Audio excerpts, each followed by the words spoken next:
Hey YouTubers, I'm finally here with a review of the Record Doctor 5 record cleaning machine. I've really been enjoying using this thing. I'll just save you some time if you don't want to see the whole demo and you just want to know, should I buy this or should I not? The answer is yes, you should buy one of these. This thing is $200. It's the cheapest record cleaning machine you can get. And while it is inexpensive, it's not cheap. It's of good quality, the design is great.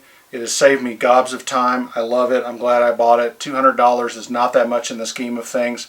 So if all you need to know is, should I buy one of these or not? My answer is yes. The first thing I want to point out about it is this cover. As far as I know, you can't get one. It certainly doesn't come with one. A buddy of mine in real life, who also happens to have a YouTube channel, the Jason of All Trades, I talked to him and he made me a really nice nylon cover for it. I basically gave him some measurements and said, hey, could you put a pocket on it?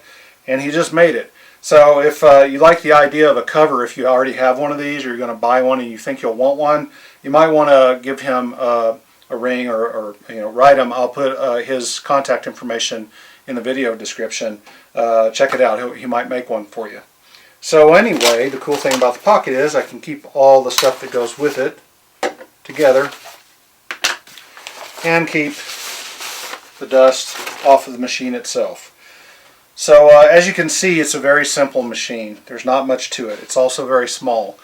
The other record cleaning machines tend to be pretty big. That's because they're more complicated, they got more moving parts, etc.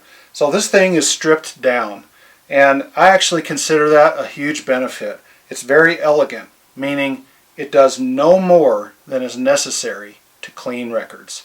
It doesn't have any motors in it other than the vacuum's motor. It doesn't, turn the record for you. It doesn't have a vacuum wand that you move around. None of that stuff. It's got one moving part that we interact with as a user of this thing, and that's the record turntable. Other than that, and a switch. Other than that, this is it. I say there's really nothing to break here, and it does exactly what is necessary to clean a record. So that being said, let me point out some what I consider to be advantages of this design. First off, the surface of the record that you've just applied fluid to goes down, so the vacuum is sucking down on the record, and I believe that helps in cleaning because that's the direction gravity is going to pull stuff to. So I think that's a good design. The second thing is, on record cleaning machines that have a turntable, that turntable's got rubber, vinyl, felt, I don't know what, some kind of material on it. You're going to be putting a dirty record onto it, cleaning one side, flipping it over, and cleaning the other side. It seems to me you're going to run a reasonable risk of getting your record kind of dirty again. This thing has no such platter. The size of the platter really, there is a platter, but it's so small, it's the size of the label. So it's just so elegant, and it seems like everything makes sense about it. There's very few parts to move around and break. That's a really good thing. The last advantage, I consider an advantage, is when I'm cleaning a record, I'm turning this by hand. There's no motor doing it for me. I can choose to change direction if I like. I can go as fast or as slow as I want. I think it gives me a lot more control. So that's an advantage as well, in my opinion. Alright, so let me point out one thing that I didn't love about this design, and that is the bearing. Now this bearing, hopefully I've done my camera work right and you can see down on here. This bearing is an aftermarket bearing. I got it from KAB Industries, I think they go by. I'll put it in the description. And it is a much larger bearing. The original roller bearing in this thing, or needle bearing, was like, I don't know, the size of a dime. It's just so tiny and cheesy and silly. So this one's much bigger. It does have a small design defect. The bearing itself is bigger than the standoff, which is basically a washer with a hole drilled in it. So the bearing can kind of move around while you're using it.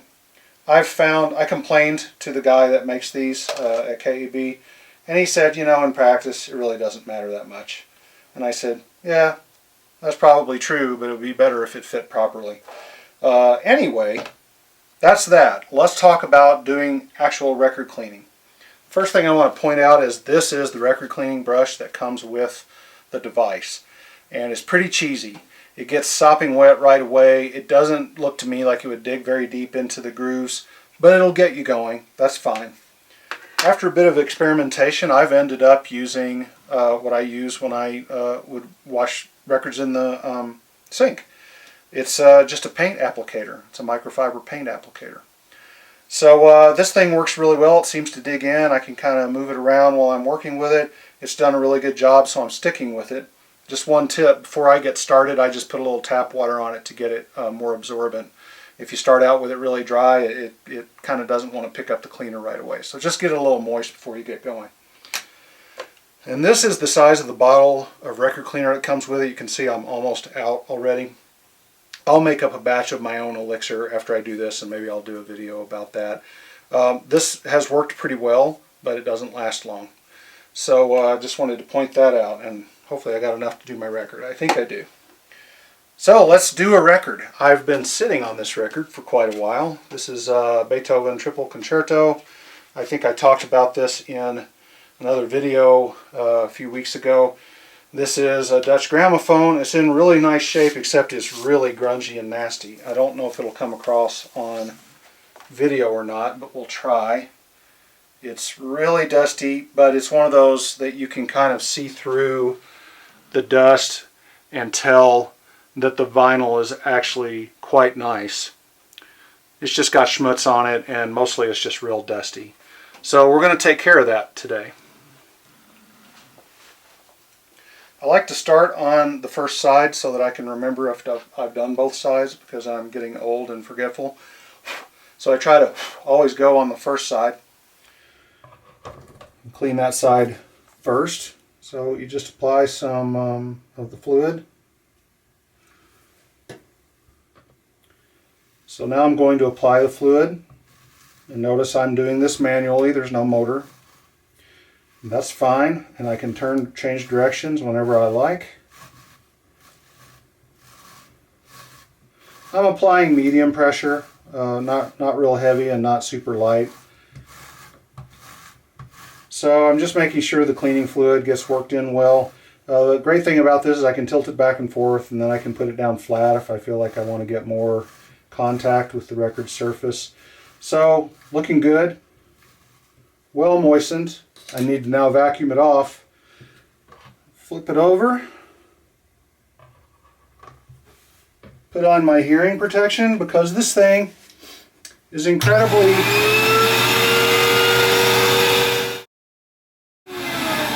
occasionally you do get a dust line like this, but I've noticed it only happens on the first side, it seems. So you know, I'll just let that stay there. So I'm ready to go on this side. Just ready to clean this side because I've already vacuumed the other side. I'll take this through.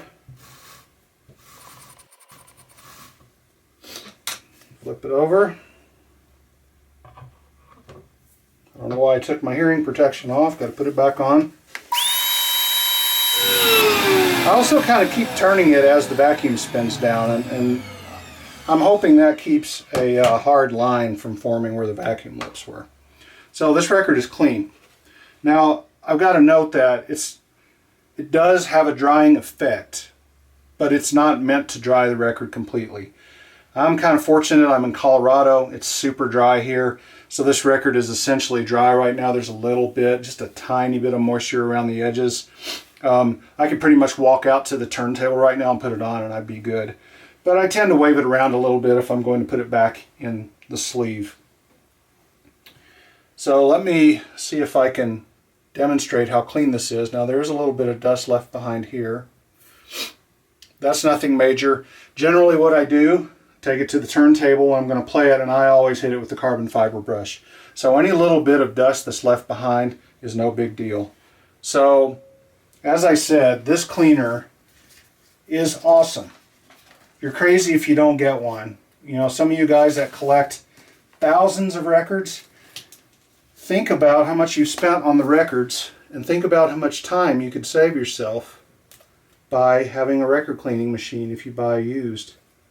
And think how much time you could save yourself if you hired somebody to re-sleeve the records. Now the Dutch gramophone comes in pretty nice sleeves. I probably shouldn't stick it back in there given as dusty as it was, but I'm making a video and I'm not thinking very straight, so that's what you get. Now, you're thinking to yourself, where does the water go? Well, the water just goes into this cabinet, and there's actually a little drain plug on the bottom. So if you do a lot of records, or if you're in a really wet environment, you might want to use that drain to empty it out. I'm in Colorado, so I just let it go. I figure dry air is getting in through the vacuum entry point here, so I just kind of let it go. The point of all this is, this thing rocks. Get one. I'm telling you, take a couple of months worth of record money and buy one of these things. It's awesome.